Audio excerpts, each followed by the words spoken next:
دوستا تصویر ببینین. تصویر یک شیروال است و یک قسمت از این میلگردا و سیخها معلوم میشه و کانکریت درست به اینجا رسیدگی نکرده. در مورد اینمی نقیصه یا آرزه یا خلاهایی که بین امی مواد کانکریتی به وجود آمده چی فکر میکنین؟ خب دوستان عزیز، تا حال شما حتما فکر کردین در مورد از این آرزه یا نقیصه که در کنکریت بعد از کنکریت ریزی به وجود میاد. دوستا این پدیده را به نام هانیکام ان کانکریت انگلیسی برش میگن که در فارسی ما و شما افراها و سوراخ‌های لانه زنبور مانند برش میگیم یا اونمو سوراخ‌ها و خالیگاه‌های است که به شکل لانه زنبور میباشه. در این ویدیو دوستا ما در مورد معرفی از این پدیده و همچنین راه‌های جلوگیری و اثراتی که بعد از این پدیده به وجود میاد یا کنکریت از خود نشان میده صحبت میکنیم.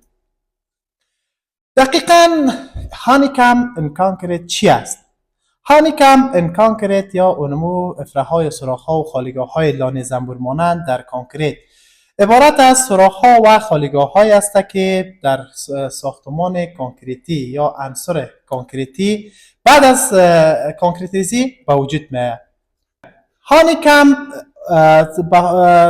زمان با وجود میاد که ما درست کانکریت ریزی را انجام ندیم. مثلا چی کارا را انجام بدیم؟ کانکریت بسیار سخت باشه، درست وایبریشن یا اون ویبره نکنیم و همچنان مو فضاها یا فاصله ها بین سیخ ها کم باشه و درست کور نکرده باشیم کانکریت خود.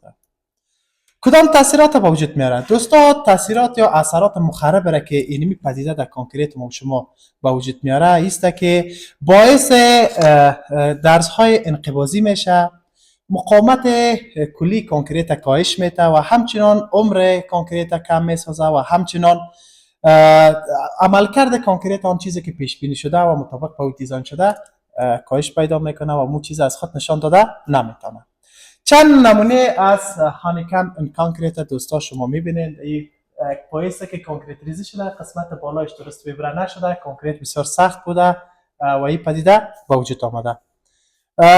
تصویر بعدی دوستا ببینید همین حالت به اصطلاح ریتروفیت کردن یا بعد از اینکه کانکریت ریزی تکمیل شده گرفتن پلاسترش کردن که قطعا اونمو عمل کرده که کانکریت در شرایط ایدئال از خود نشان میده در این حالت نشان داده نمیتونه.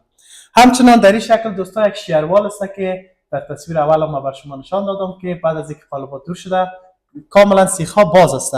بعد از اینکه ما این ریتروفیت میکنیم یا پلاستر میکنیم یا دیگه قالب میکنیم مواد مندازیم می عملکرد از خود درست نشان داده نمیتونه. تا اگر ویدیوی ما براتون موثر است